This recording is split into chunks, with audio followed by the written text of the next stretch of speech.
we were supposed to have few catering services, but unfortunately they're kind of late. So if it comes in between the presentations, feel free to get a cup of coffee or water. And today is the last of the HRI seminar series of this semester. So welcome to the HRI seminar series. We have our honors students presenting their research today. And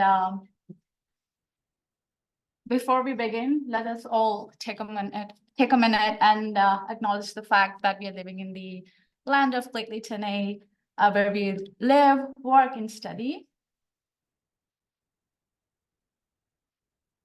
So this is our HRI series, seminar series. Committee members, we have Liana, Dr. Kendra Ferber, Brianna Robinson, and myself, and then Bree. Unfortunately, Kendra and Brianna is not here, and they send their apologies. We have Liana and Bree here. We also have our co-leads, Margot Parks and Dr. Sarah Gray. These are our contributors and sponsors. Also wanted to mention that we have our HRI annual meeting on April 25th, which begins at 11 to 12. And we also have a lunch followed by that. So everybody's welcome.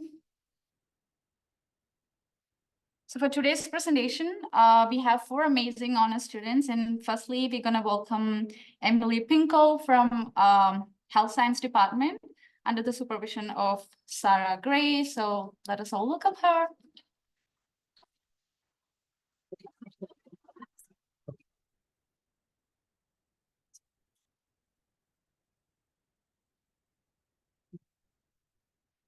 Okay, which one is yours? Emily?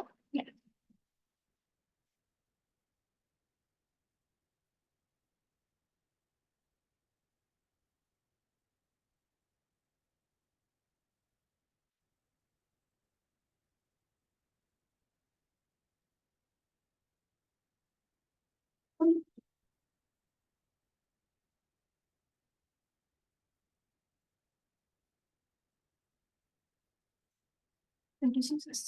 Yeah, oh, you bet. Perfect. Please feel free to come down and grab coffee out of the table as well. They're all waiting to get something. Thanks, Grace. Go. Perfect.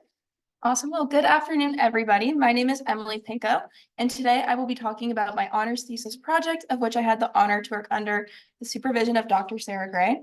This project entailed looking into the mechanisms behind obesity-related metabolic dysfunction. In particular, we looked at the involvement of a novel hormone in the sympathetic nerve plasticity in fat tissue. Obesity is defined as an abnormal or excessive fat accumulation that presents a risk to health.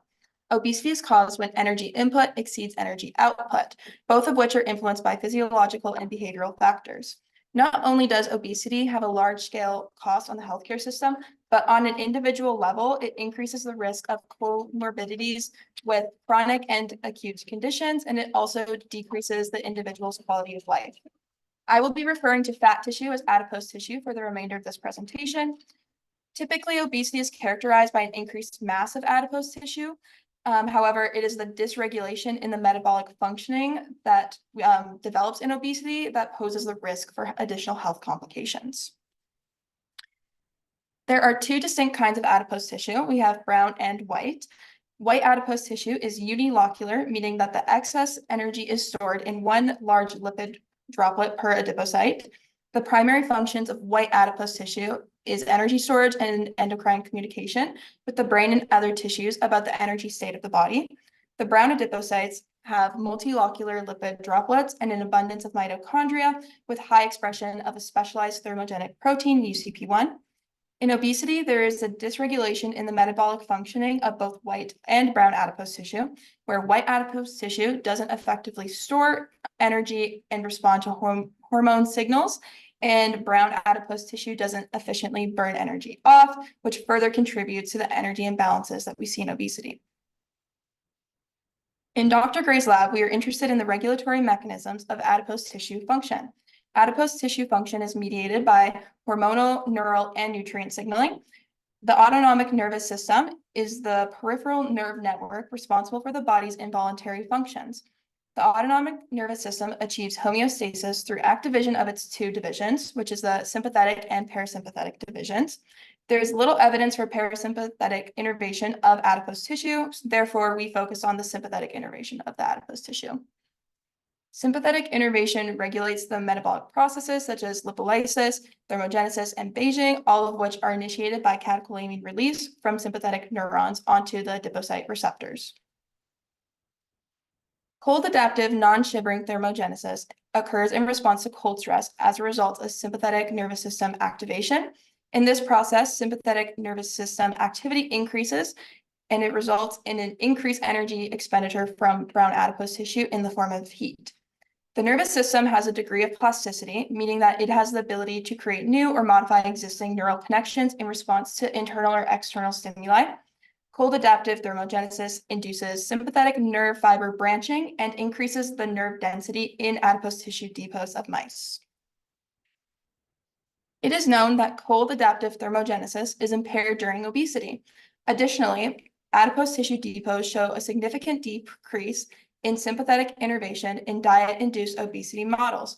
This figure shows the relative nerve density differences in a lean mouse compared to one fed a high-fat diet for 4 months. This supports the notion that the dysregulated functioning in adipose tissue, as we see in obesity, is attributed to a lack of sympathetic innervation of the tissue. Through better understanding of the regulatory mechanisms behind sympathetic nerve plasticity, therapeutic interventions can be developed for metabolic diseases in which there is an exhibited loss of cellular innervation and function. Wang et al. Suggested a nerve plasticity pathway and identified the signaling molecules acting at the level of the central nervous system to induce the sympathetic nerve branching in adipose tissue. These molecules include leptin and BDNF. Identification of which molecules act at the peripheral nerves to modulate this process has yet to be determined. My project is studying the potential involvement of PACAP as a modulator of the postganglionic nerve plasticity in the adipose tissue. Pituitary adenylate cyclase-activating polypeptide, commonly referred to as PACAP, is a highly conserved neuropeptide that has been found to be involved in the stress response of mammals. It has been found that with acetylcholine being released from the preganglionic nerve, PACAP is also released and binds to receptors on chromaffin cells to stimulate the catecholamine synthesis and release. More recently, PACAP receptors were found to be expressed in the stellate ganglia of the peripheral sympathetic nervous system, which contain the nerves that project to the brown adipose tissue, suggesting that PACAP is also released from the preganglionic neurons in the peripheral sympathetic pathway as well. However, the effect of PACAP, the effect that PACAP has on the catecholamine synthesis and release, as well as on nerve plasticity of the postganglionic neurons that innervate the adipose tissue, hasn't been defined. So PACAP knockout mice, which are genetically altered to have the PACAP gene removed and they're unable to express it, they were found to have an impaired thermogenesis response compared to wild type mice. As previously mentioned, changes in the sympathetic neural structure could account for this impaired thermogenesis in the adipose tissue. PACAP expression in the hypothalamus is regulated by leptin action, and as a result, PACAP mediates the catabolic effects of leptin in energy metabolism. This supports PACAP as a promising candidate for being a mediator of sympathetic nerve plasticity, acting downstream of leptin in the pathway that was mentioned by Wang et al. Lastly, an in vitro study demonstrated an upregulated expression of PACAP in the superior cervical ganglia during nerve regeneration post-injury, suggesting that PACAP may have a role in nerve plasticity. That brings us to our project hypothesis that the novel hormone, PACAP, that is synthesized in the preganglionic neurons of the sympathetic nervous system contributes to the sympathetic nerve plasticity in adipose tissue. We aim to measure the density of sympathetic nerve endings in brown adipose tissue of the PACAP knockout mice, and then compare it to that of wild-type mice using immunohistochemistry. This entailed learning the theory of immunohistochemistry and troubleshooting a protocol to stain for tyrosine hydroxylase on brown adipose tissue sections. Tyrosine hydroxylase is the rate-limiting enzyme in catecholamine synthesis, and it serves as a biomarker for sympathetic innervation. Immunohistochemistry is a laboratory technique that utilizes the antibody-antigen interactions to selectively detect where specific proteins are located within a tissue. The antibodies are usually linked to an enzyme or fluorescent dye that allow for the visualization of immunoreactivity. These are the key steps to immunohistochemistry. It is a relatively long technique that has many steps, of which I won't go over in detail today.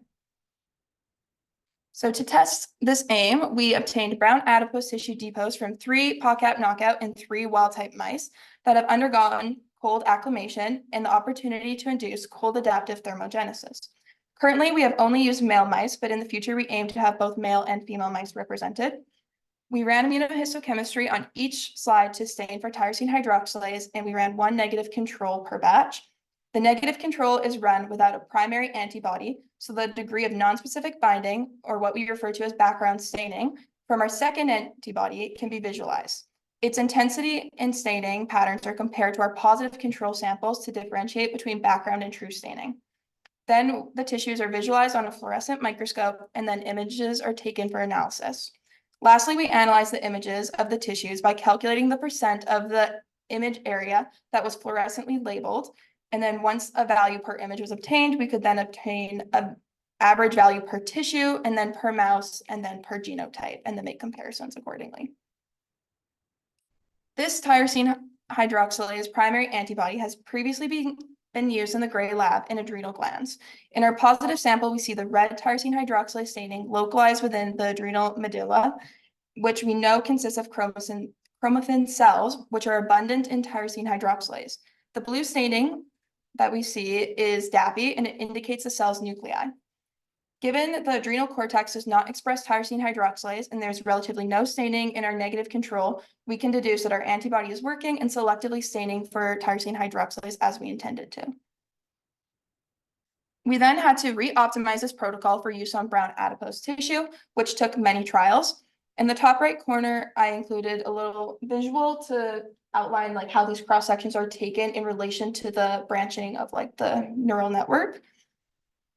And then 1 adipocyte is indicated by the white circles of like these brown adipose tissue cross sections.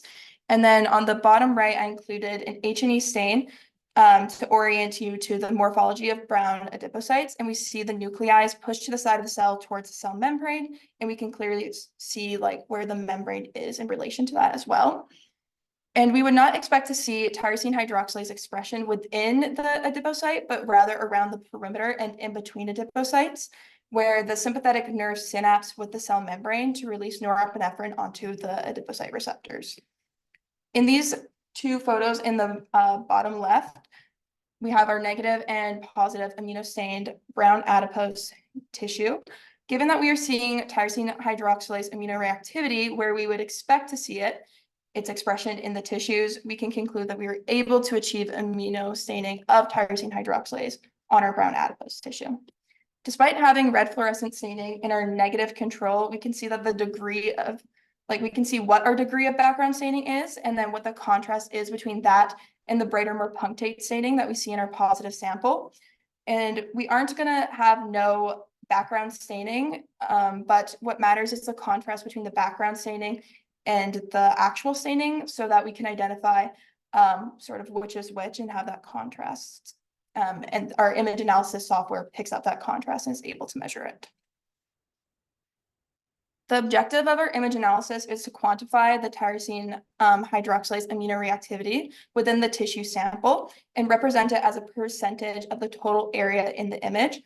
For our image analysis, we use image analysis software to split the color channel and isolate our DAPI stain from our tyrosine hydroxylase stain and view each channel as a black and white image. Then we set a threshold for light intensity to pick up the bright staining of the tyrosine hydroxylase while excluding the relatively dimmer background staining. During analysis, it's necessary to set a threshold to differentiate between true staining and background staining, and then apply the same threshold to all images being analyzed. Once the threshold is set, areas of true tyrosine hydroxylase staining is highlighted in red, and then the software expresses this area as a percentage of our total image area. One complication we found in the analysis was that it was difficult to set a threshold for detection that would pick up our true staining but not the background because the intensities were too similar. There were many points of true staining that had low intensities, too similar to the background levels, so we were unable to pick up those points without actually picking up background as well, and that resulted to inaccurate measurements. So then we had to go back and alter the protocol in order to reduce our background staining. So we were able to perform this automated image analysis. So one of the steps we altered was increasing the blocking incubation time to decrease the antibody binding to non-specific sites. Additionally, we also increased our washes after our primary and secondary antibody incubation to rinse off excess antibodies that would increase our fluorescent signal during visualization if they were left on the tissue. Here I have shown the results of our protocol optimization in order to reduce our background staining. In the top row here, we have the results before increasing our block incubation time and number of washes. And on the bottom row, we have the results after making those protocol adjustments, along with the negative controls for each respective protocol. The white arrows here are pointing out a few points of tyrosine hydroxylase staining.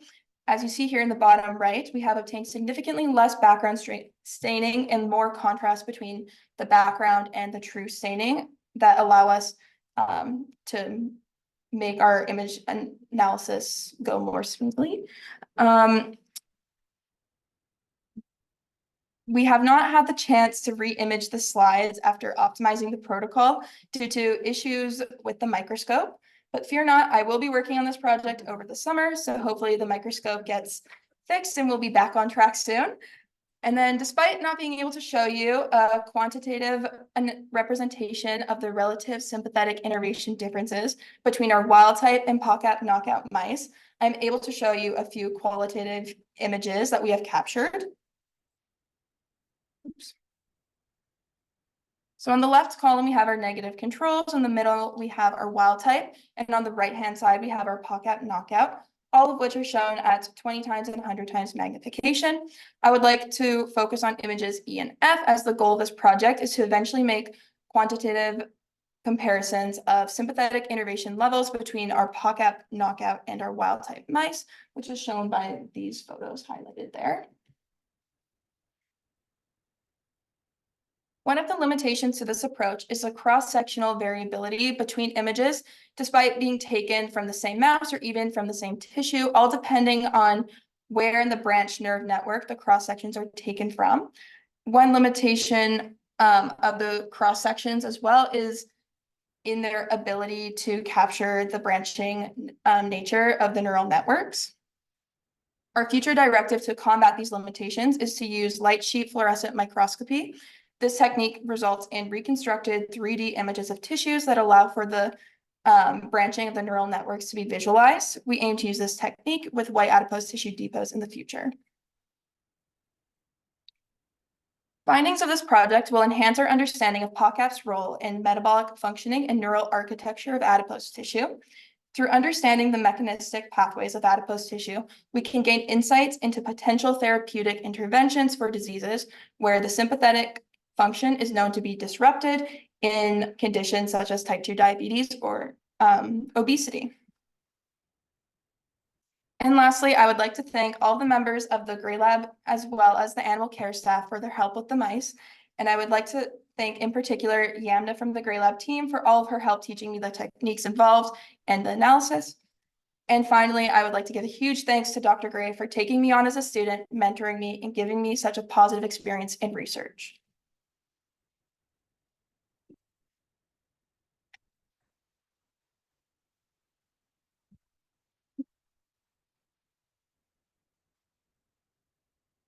Thank you, Emily. We have time for a few questions, please.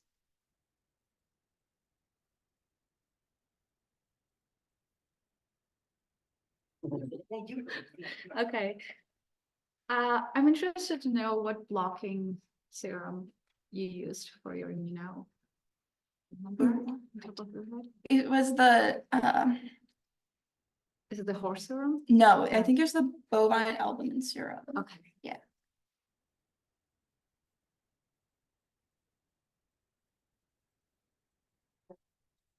Because your slides were very comprehensive and the way you talked through it was quite detailed, I won't ask a question about physiology or techniques, but I wanted to ask sort of a bigger picture question. So you mentioned in the experimental design that so far we've only looked at male animals, but you said it was going to be really important to also look at female things. Can you tell me why it's important to make sure that we study both sexes in the context of biomedical research, and you could relate it to your particular field of study, which is, hormonal regulation and energy balance? Absolutely. I think that's a great question and a really important point is that both male and females are represented in the biomedical research because both the sexes of male and female are different physiologically in like the responses in like metabolism in the context of like obesity and diabetes. Both male and female tend to have different levels of insulin sensitivity. So being able to have both sexes represented in biomedical research makes the findings more applicable to more people in society, like of both sexes. I'm doing on time. Okay. So Emily, it's really neat to see.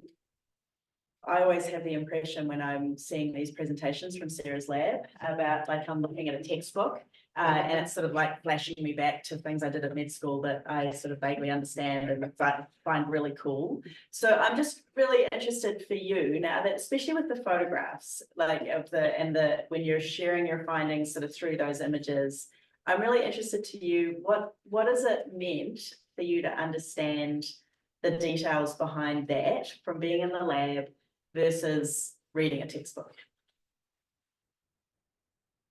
I think understanding the details of what I'm looking at it puts into context for me, and also knowing like, let's say if I'm looking at an image and like knowing like the details of the analysis and how we're going to analyze things, I sort of know like what's like how, if we need to make changes, where to make those changes, and also like in the context of like, if I were to just show these photos and be like, oh, look at this brown adipose tissue, I feel like I'd be like, awesome, cool, why? And now I think now I understand, and throughout this like process of like learning these techniques and also learning about the real world applications and relevance, I find it now like looking at these photos, I find it means more now to me because I understand what these are, what their functions are, and like it's like before coming into this lab, I didn't really understand or didn't know much about brown adipose tissue in general and their functions. And now I'm like, wow, like that's actually really important. And so I think when I see those photos, it has a lot more context and meaning behind it, which I think is really important to like portray. Great. And maybe how hard they are to get something. Yeah, how much work you have to do to get one of those answers. Great.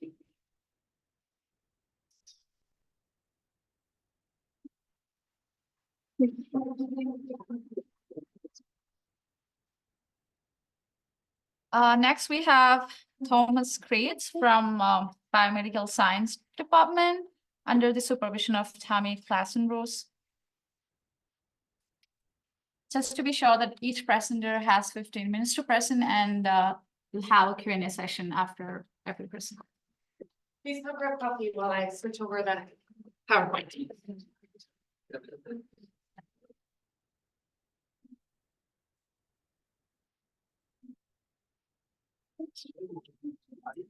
Okay, comments.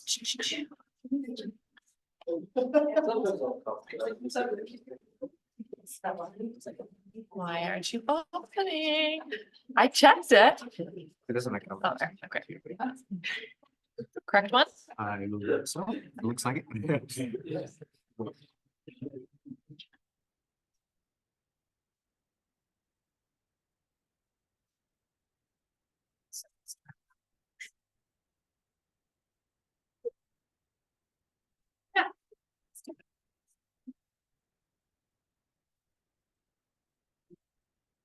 What is this? How do I get rid of it again though? Just drag it. Oh, we could get, there we go. I knew something like hovering. Remember, don't have a way right up and you just need a picture of all of them. Yeah.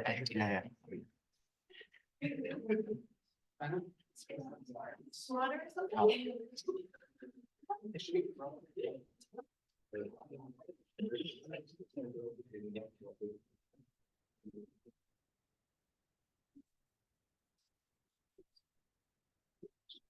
It's okay.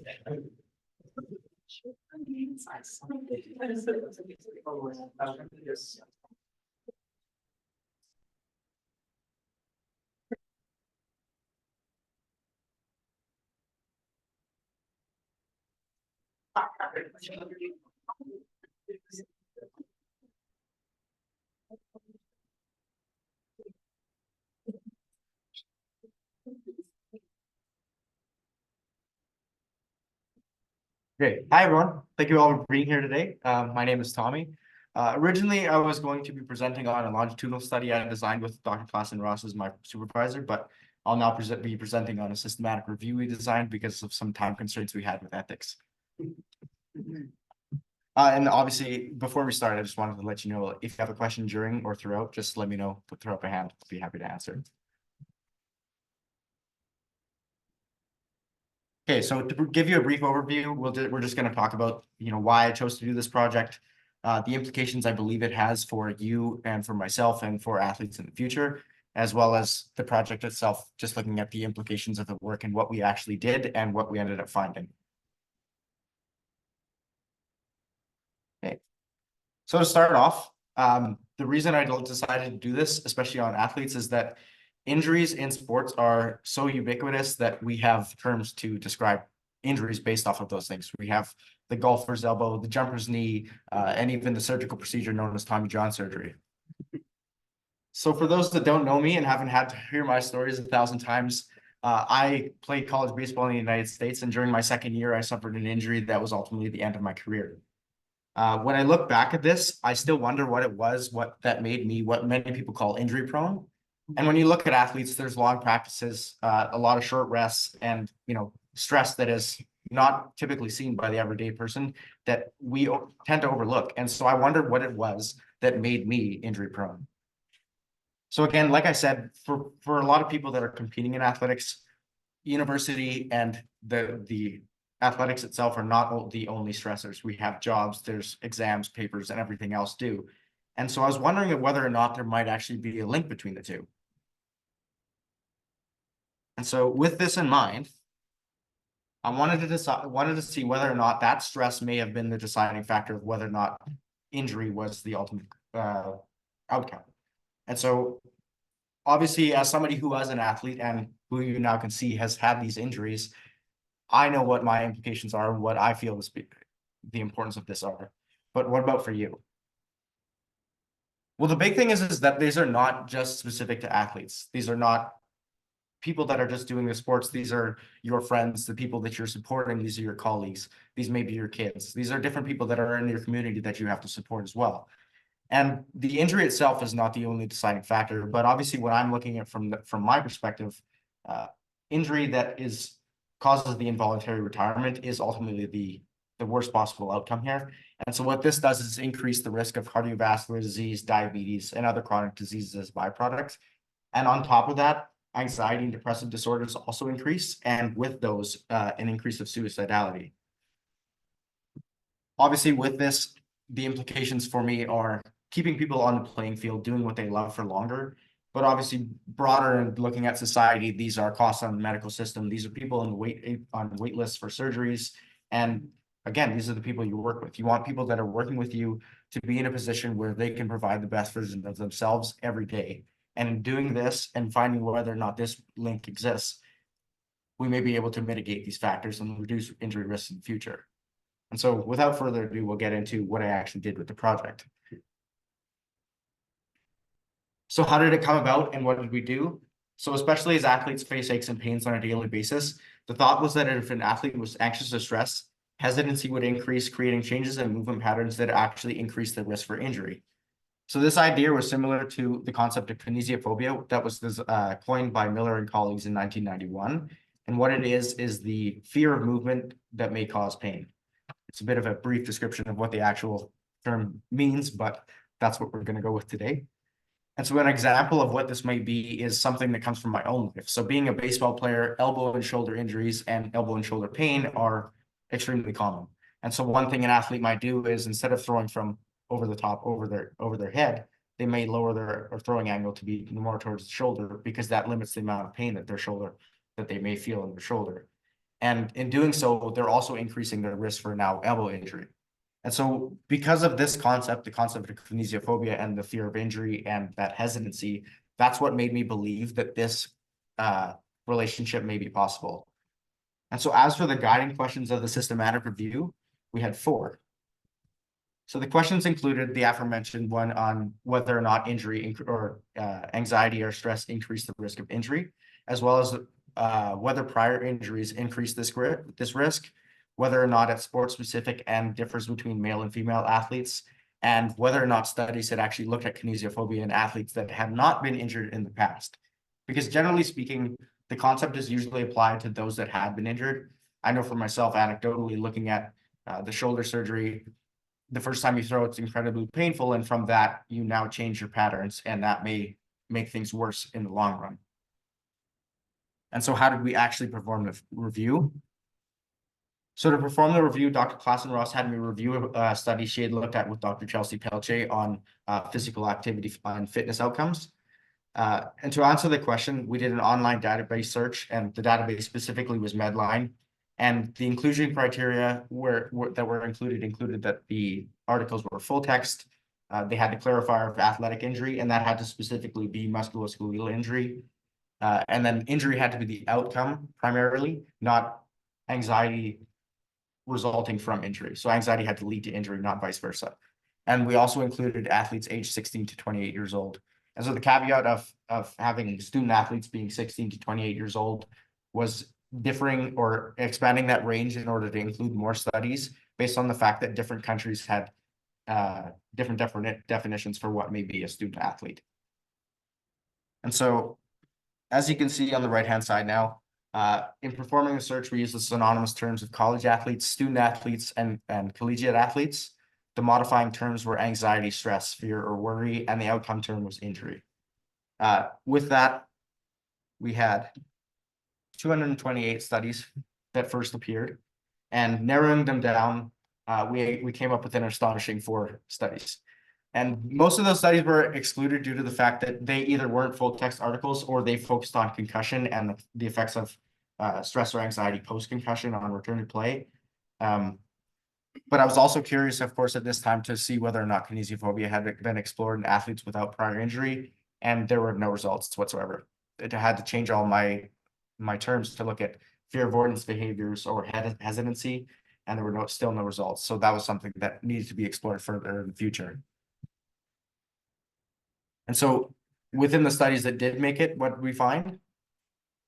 So I know that this diagram itself it's quite lengthy. So ultimately what we found was that life stress, whether that was positive or negative, increased the risk of injury, as well as avoidance coping mechanisms and somatic and trait anxiety.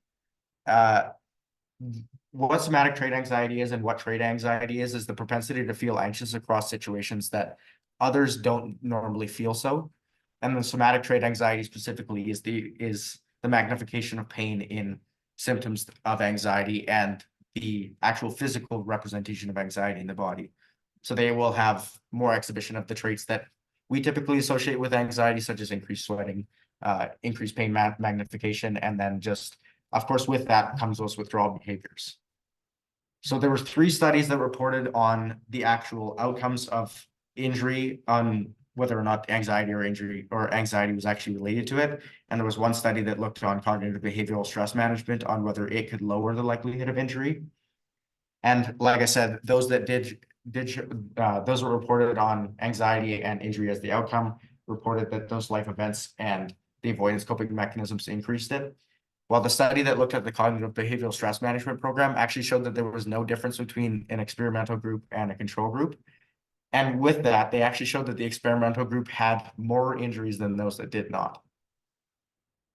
So interesting at this point was how we actually went about interpreting this, because a lot of it seems straightforward, but at the same time, it's not as straightforward as it really seemed.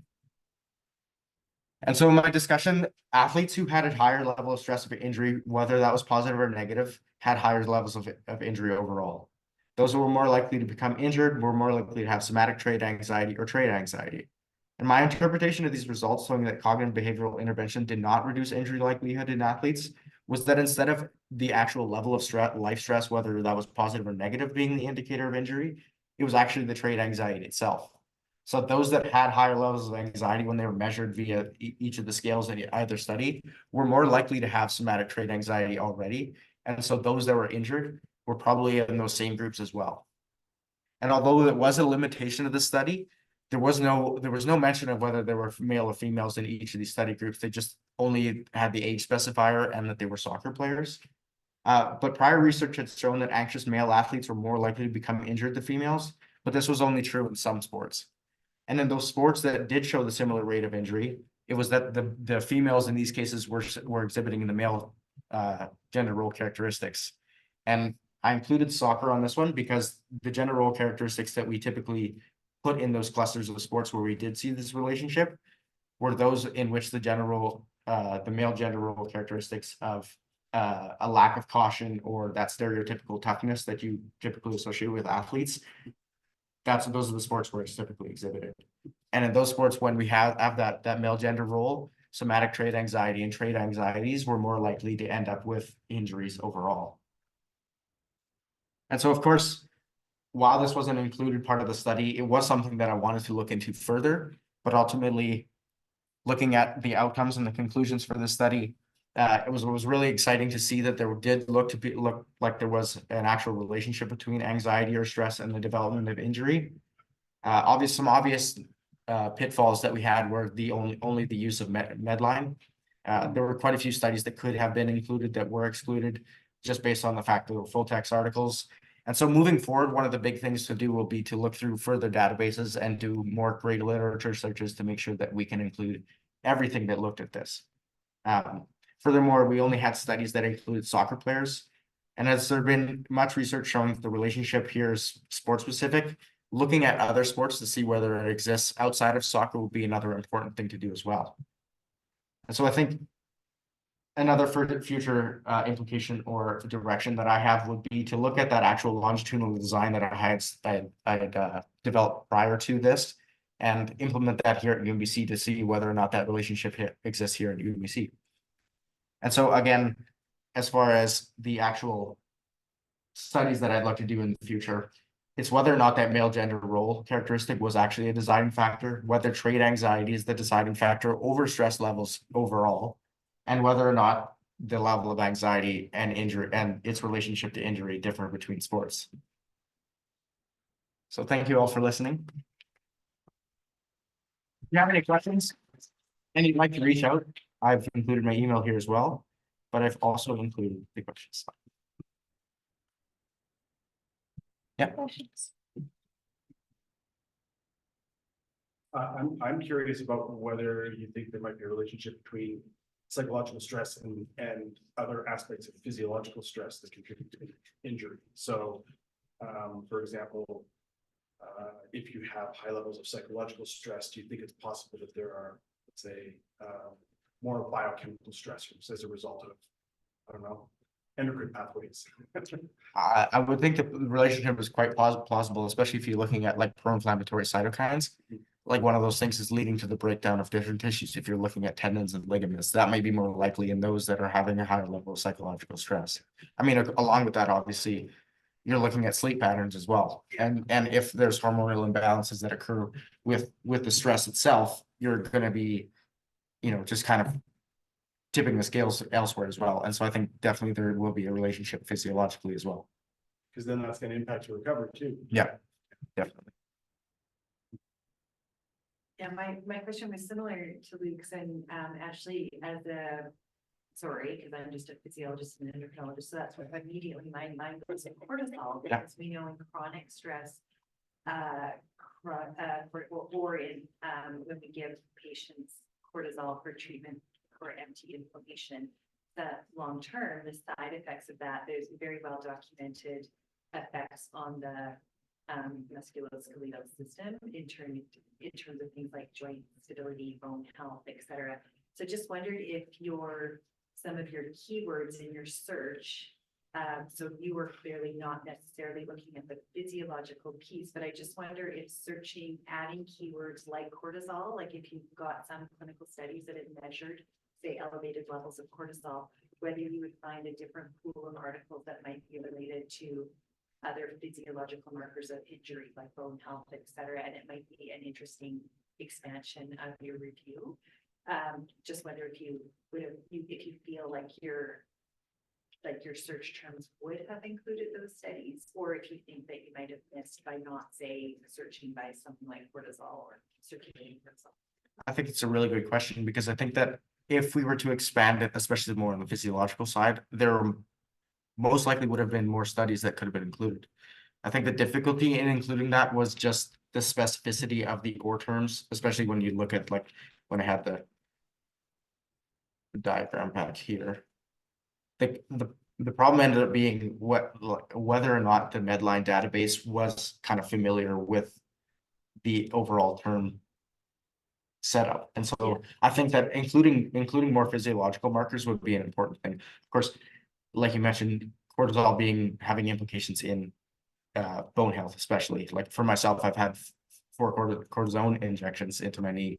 And so looking at the markers on that, on not only just the actual implications down the road, but also in markedly reducing inflammation and the perception of pain when the pain stimulus is occurring, would be something that would definitely include more studies, and might be something definitely to input into the search strategy moving forward. But like the implications of this kind of work is huge, for just even how athletes get counseling in addition to their athletic training. Yeah. So really great. Well, I initially had a large flow diagram as well that showed, especially in athletes that had involuntary retirement, the psychological outcomes and the physical outcomes that came with that. It was a bit too lengthy to include on the slides itself, but it did diagram, the counseling level of that as well. So important to look at. Yeah. I was wondering, you talk a lot about soccer, baseball. Do you think there would be a difference between like team-oriented sports versus like swimming or diving or gymnastics, where there's lots of injuries, stress injuries, but it's not necessarily the same team environment? Yeah. So the study that I actually pulled that data from, and that looked at specifically those soccer, a lot of it looked at football. It was a different type of systematic review, but it had a similar kind of basis. And they showed that the specific clusters, it wasn't limited to team sports. It did include other things. Like tennis did not show this same relationship. I didn't really see which studies or which sports actually did show the relationship that were maybe solo sports, but I would say that there's definitely likely a relationship there as well. And it may be more individual at that level, and that might be the difficulty in measuring it, especially in that type of review. But I do believe that it would most likely exist in a lot of those sports, especially something like running. That would be another thing that would be definitely included as well. Thank you. I have a question. Yeah. I know a lot of your work was stress-induced or anxiety-induced injuries, but do you think is there any relationship when a person is like extremely excited, or like there's an adrenaline rush, like especially for winter sports or anything? Can there be a relationship between these two? Yeah, definitely. So when you looking at especially the male gender, when we talk about the male gender role characteristics, that the lack of caution would definitely be associated with that the excitable nature of a person. And so that actually is one of the things that's the differentiating factor in the male and female injury rate overall, is the fact that males have less inhibitions. And I think that while I didn't necessarily look at that specifically in my own work, that excitability is likely to obviously increase that lack of inhibition. And with that, you're probably also going to be increasing the injury rate as well. That's true. So psychologically, it's not just going to be stress. It's emotion in general that have implications. It depends on that emotion and what sport it is and what scenario that occurs in as well. Thank you. Questions?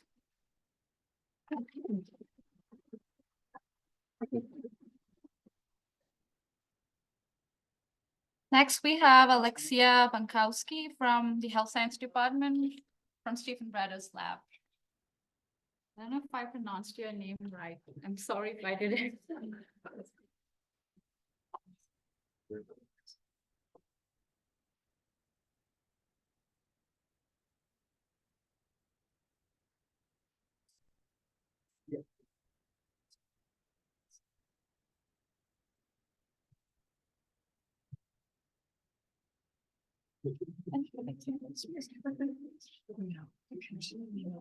Figured out how to.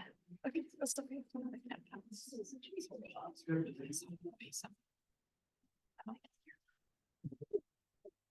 Yeah.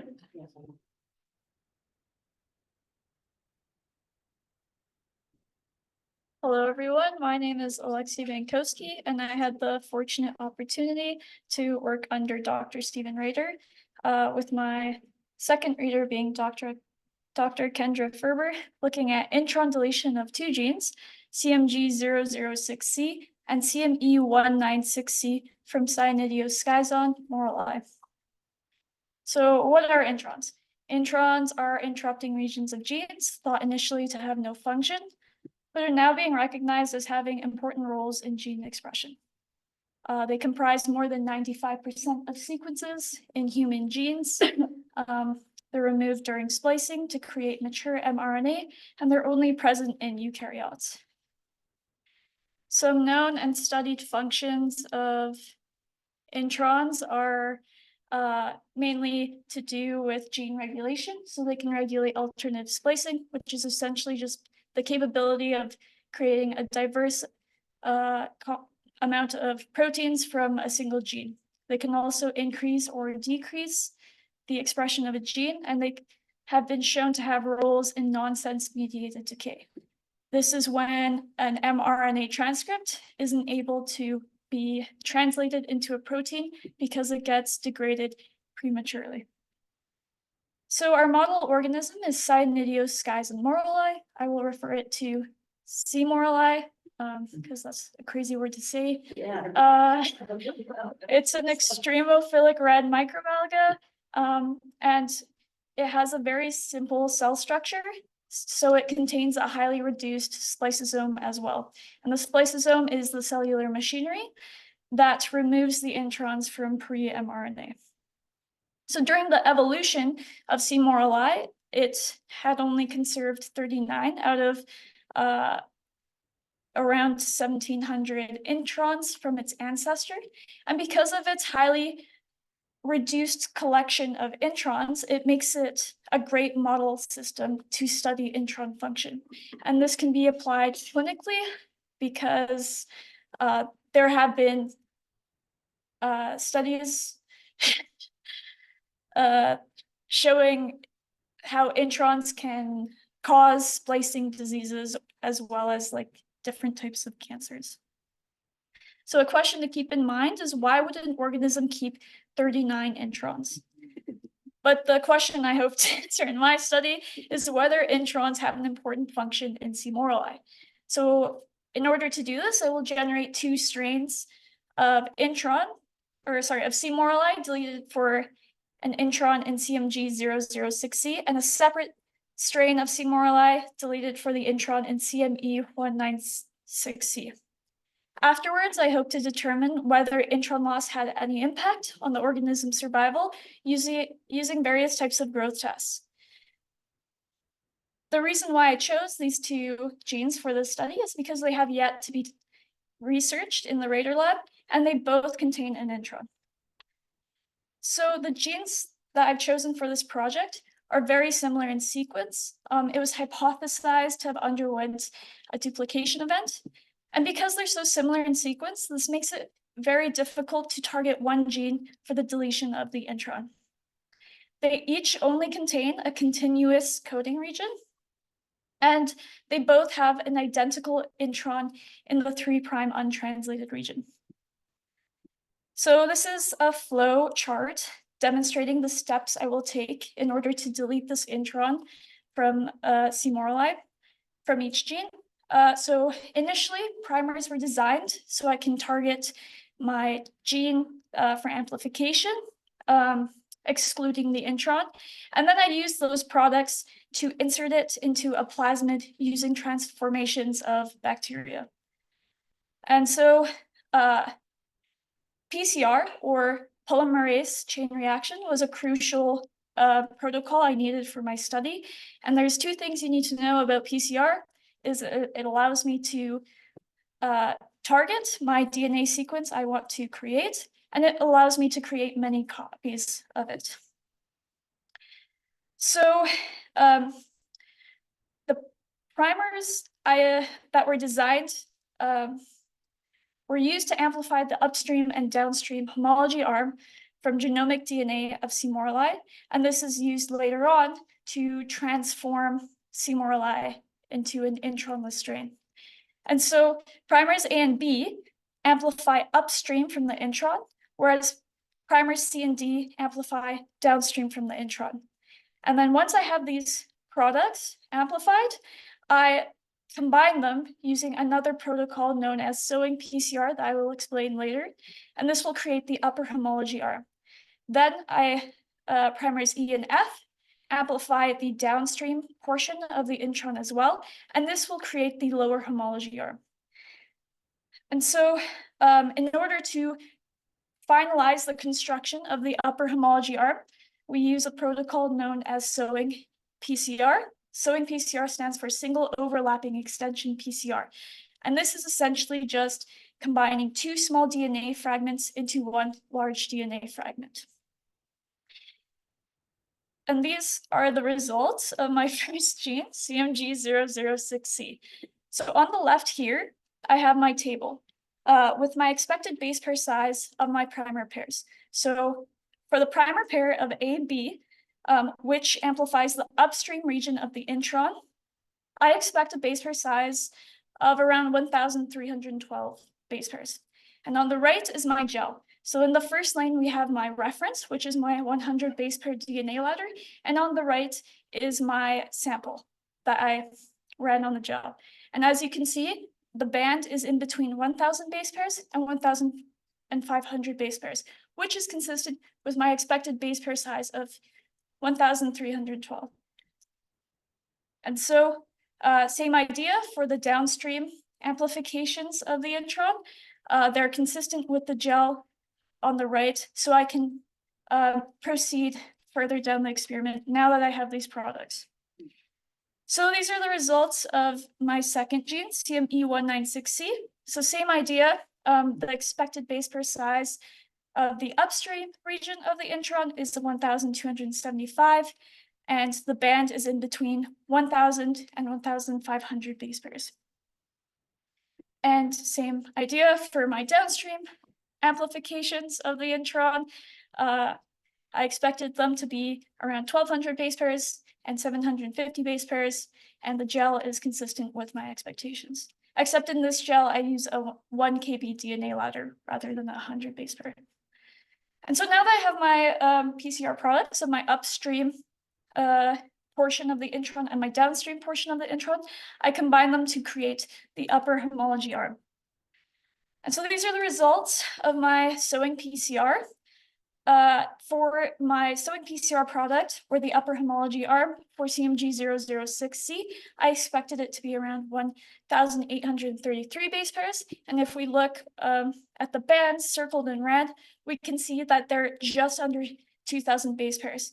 And same idea, my expected base pair product for CME196C, the upper homology arm, is consistent with the gel. So then I cut these bands out and I gel purify them and extract them.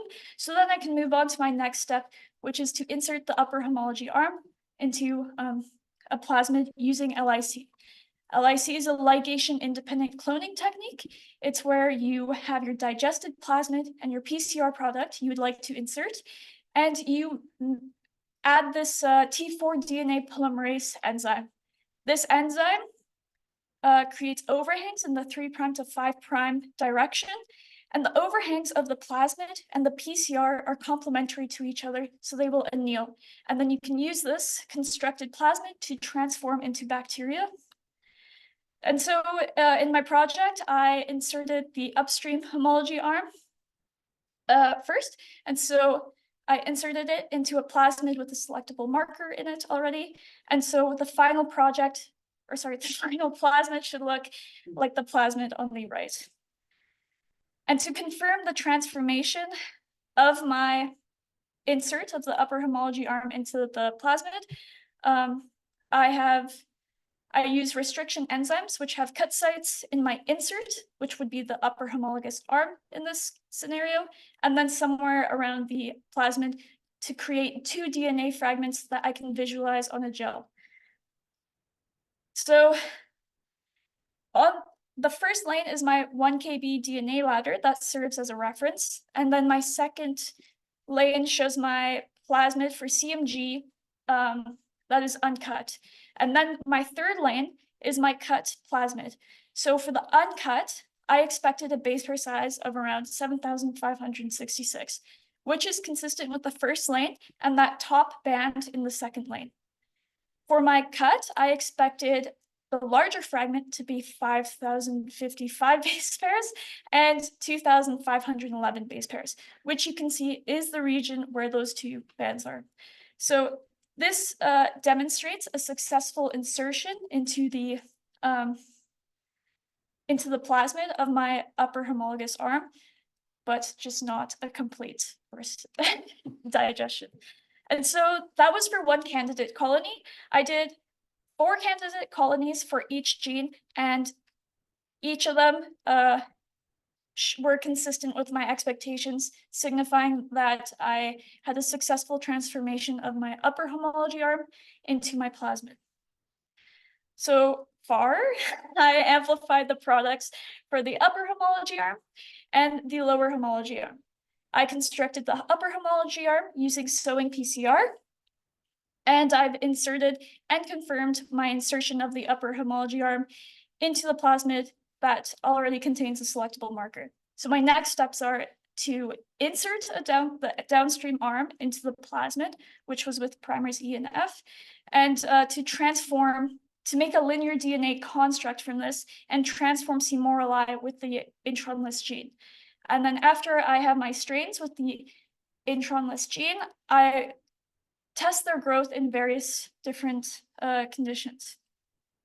So as I stated, once I have my complete plasmid, I use primers A and F to amplify a linear DNA targeting vector with my upper homologous arm, my selectable marker, and my lower homologous arm. And this is vital for the transformation of C. merolae. And we use the method of homologous recombination in order to knock out the intron from the genome of C. merolae. So this is a successful recombination event. So the top is our targeting vector, which is the linear DNA construct we created through those transformations of bacteria. And so the upper homologous arm is complementary to the upstream region of the intron in the genomic DNA of C. merolae, as well as the lower homologous arm is complementary to the region downstream from the intron. So these complementary regions will cross over and knock out the intron, but insert our intronless gene as well as our selectable marker. And this will create our intronless C. merolae. And so after we have our intronless algae for our targeted genes, we conduct growth tests in nutrient-rich Allen's medium. And then we also test some stress conditions. So we can either limit the amount of phosphate, nitrogen, or just completely get rid of CO2 for their growth chambers. And then we can also test their responses to stress while comparing to the wild type.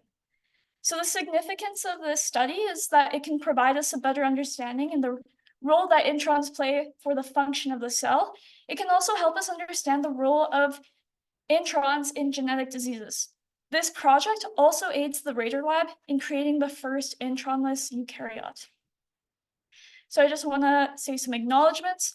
I'd like to thank Dr. Stephen Rader, who agreed to be my supervisor and had so much patience for me.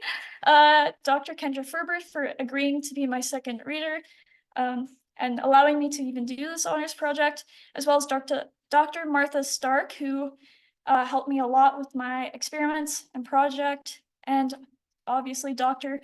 Fafa Kazemi, because she was my mentor for this project, and the Radar Lab members who supported me and helped me as well throughout this project. So thank you for listening.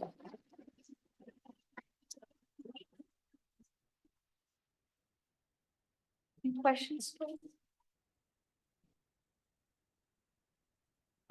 Lucas? Okay, so you have the Euro-3 marker in there, right?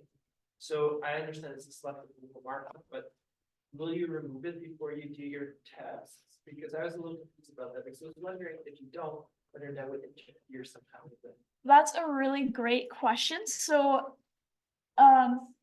okay. So the strain of C. merolae we use to transform is known as T1. And this strain is special in the way that it can't produce its own uracil. So when we transform C. merolae with the selectable marker Euro 5.3, it should be able to grow in uracil-free media. And this is because Euro 5.3 is a gene that codes for uracil. So after we've screened for a successful recombination event where we have our intronless gene and our selectable marker, and it's in the right position, then what happens is we add this chemical known as 5-fluoroaromatic acid, also known as 5-FOA, and it is a compound that is turned into a toxin by that gene. So we add this chemical, and because this is actually vital, so because this downstream homology arm here from E and F is also complementary to this downstream arm, it will undergo a second recombination event, which will knock out the selectable marker and only leave our intronless gene. And this is also important for the Radar Lab in the scenario that we want to produce, or sorry, that we want to create a strain of C. merolae with multiple intron deletions, because then we can reuse the same selectable marker. That's a great question. Time, we need to make sure that we have the last presentation before, so we may not have time for questions. Okay. I have a question here too. I don't know if I should. Oh, I was just kind of. Oh, okay. Yeah. So, okay. So I should. Thanks. Next, we have Bruce Danesh from Shannon Freeman's lab from the Health Science program.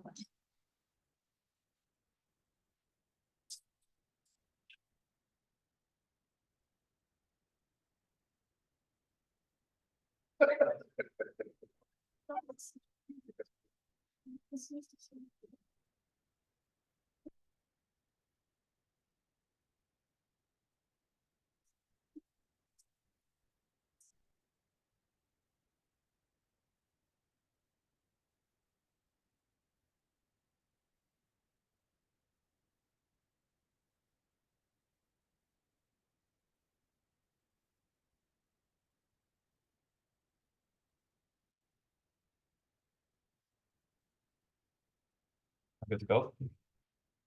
Right. Well, hello everyone. One more to go. I hope you guys are not too tired. I'm very excited about this project. I spent my whole summer on this, 9 to 4 in the lab. So you better sit down and enjoy it. I'm kidding. My subject is about resilience on the front lines, supporting long-term care staff during COVID-19. The subject is dear to my heart. I'm going to highlight hundreds of hours of interviews with people who worked in the front lines during the most challenging times of humankind. So I hope you guys enjoy it. Before anything, one more time, land acknowledgement. I'm grateful to be studying and learning and growing on this land. And I'm also grateful to be working under this amazing team. I work with Dr. Shannon Freeman and her team. Also, Richard is one of the other directors. And And as you can tell by the name, Center for Technology Adaptation for Aging in the North. And in a simple term, what they do is they support aging in northern and rural communities by making technologies more available to older adults, caregivers, and healthcare systems that support them. You're probably going to hear about them a lot. Just a little bit of background. Long-term care facilities, LTCF, they face immense challenges during COVID-19, including viral outbreaks, staffing shortages, and challenging policies and guidelines. Stressful condition LTCFs led many staff to consider leaving their jobs and pursuing other alternative careers. The pandemic created myriads of challenges for LTCFs, highlighting the need for support staff resilience. By LTCF, what I mean by it is they are designed to provide specialized care to individuals who cannot longer live independently due to health or mobility issues. There are 25 LTCFs across the North, and all the participants that we interviewed with, they worked at these facilities, again, in the Northern BC. A little bit more breakdown of what those healthcare participants were. We had 8 leadership management team members, 8 care aides, 9, and then 8 LPNs and 8 recreational staff, and then 7 RNs. Food services was 7 as well. I cannot read. Food services was 3, sorry. Social work, 3, dietitian, 2. OTs and PTs, there were 1, and there were another role as well. So as you can see, it's a diverse combination of roles. So my research question was, what factors influence the resiliency of staff in long-term care facilities during the COVID-19 pandemic? What basically left those people up during those hard times? My methodology started with a literature review first. I did a scoping review, which I'm going to break down a little bit more as we go, and I try to identify the key concepts, theories, and gaps in the research. And then I had a thematic analysis approach. So I analyzed the interviews based on the theme of resiliency and saw what are like the common themes that are coming out of those transcripts. And of course, the data was collected by the CITAN team. So I just had that know the specific theme of resiliency out of those transcripts, and I just went through them.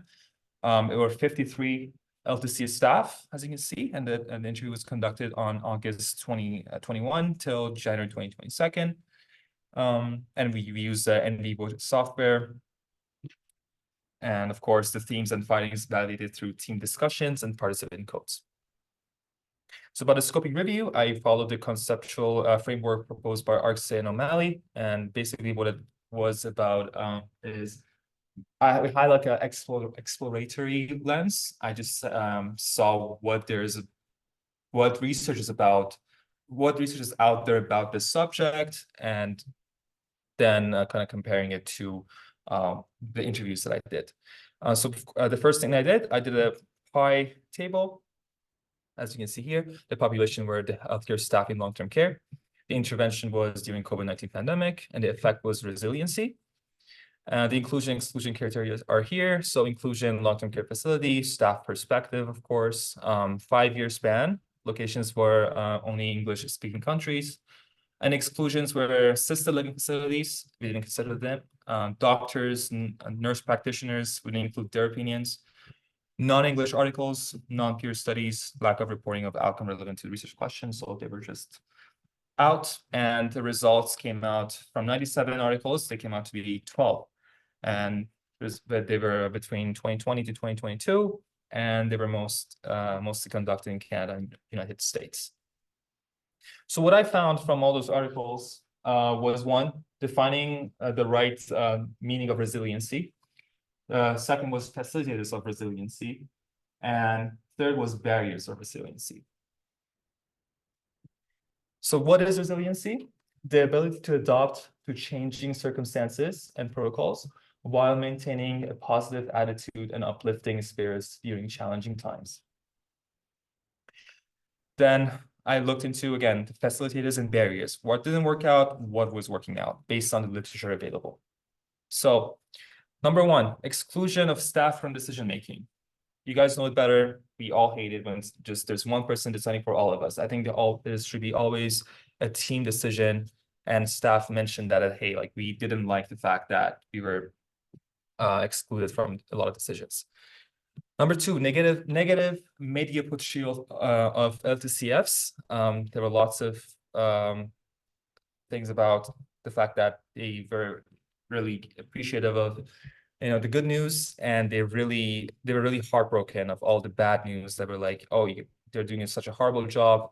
There's so many people dying every day. You guys are doing a bad job.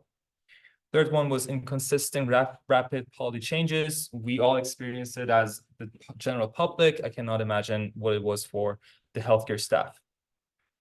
Number four was a frustration with lack of support from provincial government. Again, I think most of it was the funding and of course the preparation of PPE, which was very lacking in those times. And the difficulty of recruitment, staff shortages, people were leaving their jobs because the conditions were just not ideal. And of course, the lack of funding, which again comes from the government perspective. But again, it was a major problem. But what was working out was, number one, positive personal attributes of staff.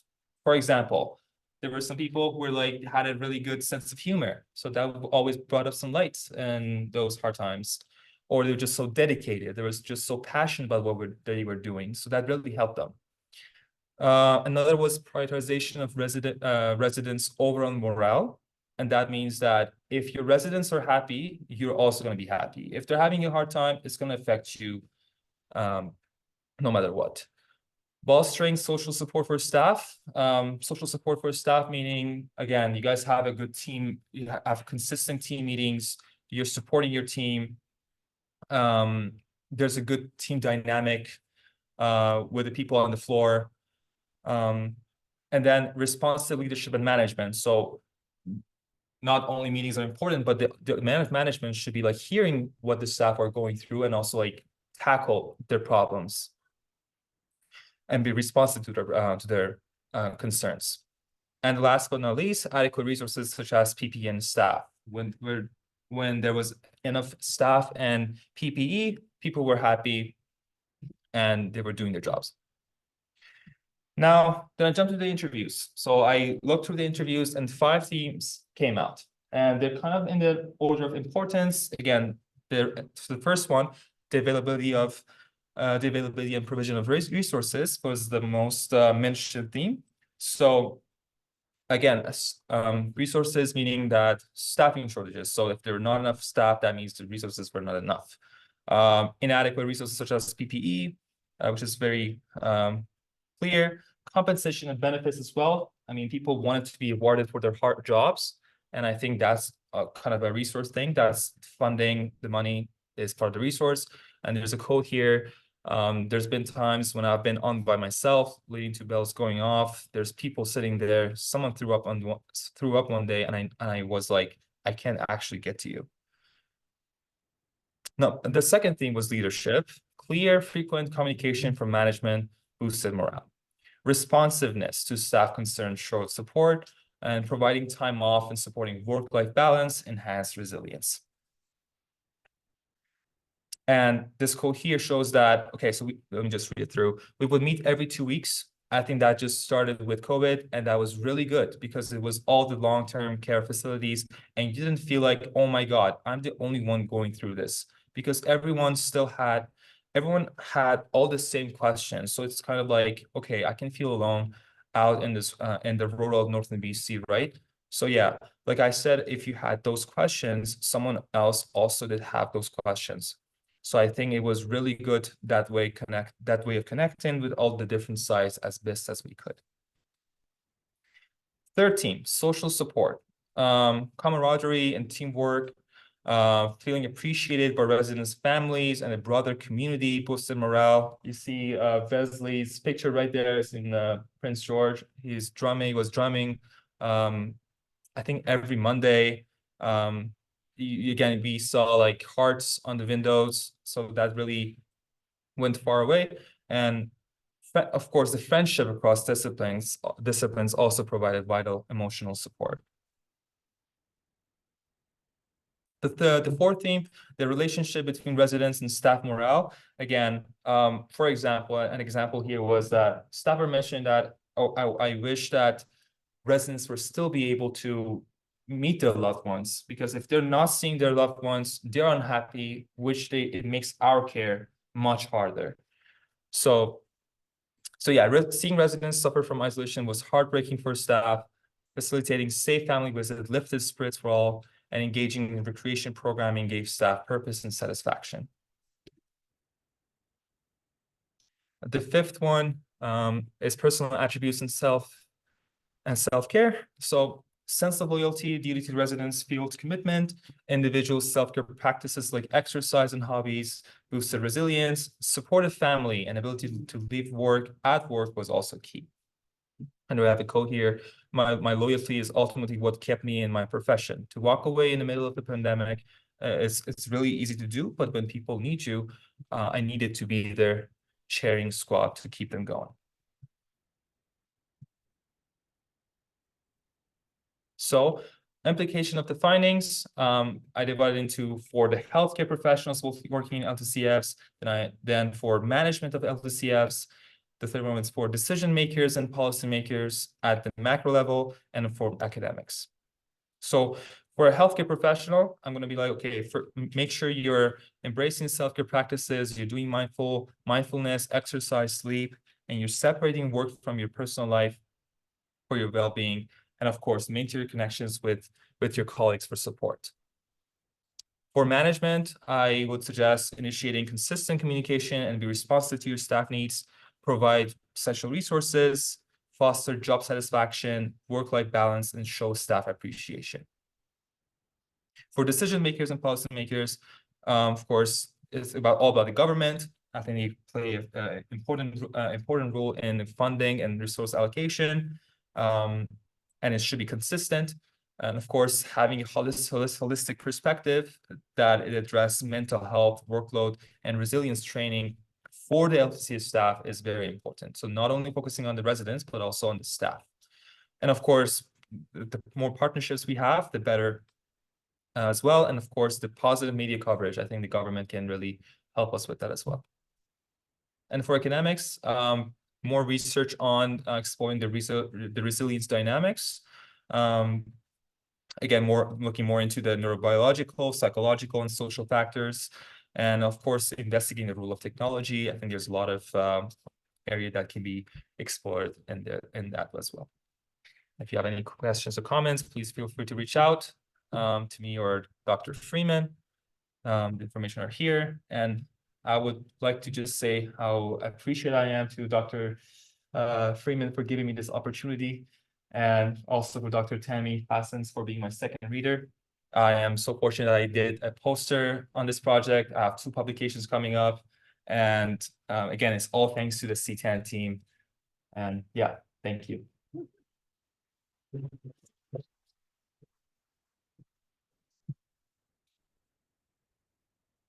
We can maybe have one question. Does any? Go ahead. Is there any, when you did the interviews, was there any differences from like EDI lens, like thinking about in a long-term care facility, there's racialized minorities or LGBTQ staff, and I'm wondering if there was kind of any differences, in the interviews, how they felt supported or anything. That's a really good point. Well, I personally I did mention that to my supervisor, but I think I also looked into the demographics of the participant. I think most of them were locals, like white, and there were some from Philippines, and I think a few from India, if I'm not wrong. Don't quote me on it. But from my discussions with Dr. Freeman, it wasn't a big factor. Like our focus was again on the resiliency, on the positive factors that really help them. So at least to my lens and to the CTAN lens, that team, that was not a factor to be like really worried about. But at the same time, I can see that it might be important to consider too. So not sure if I answered your question, but Okay, thank you, Bruce. Thanks, Brad.